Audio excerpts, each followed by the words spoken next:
кажа нещо.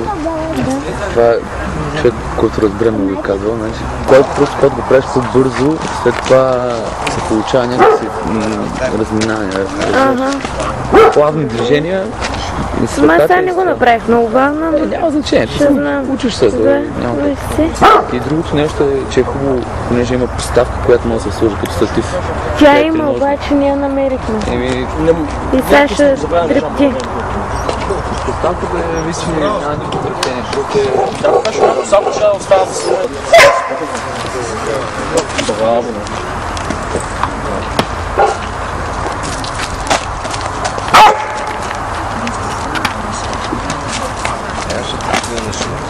По-добре, ма ти не дойде.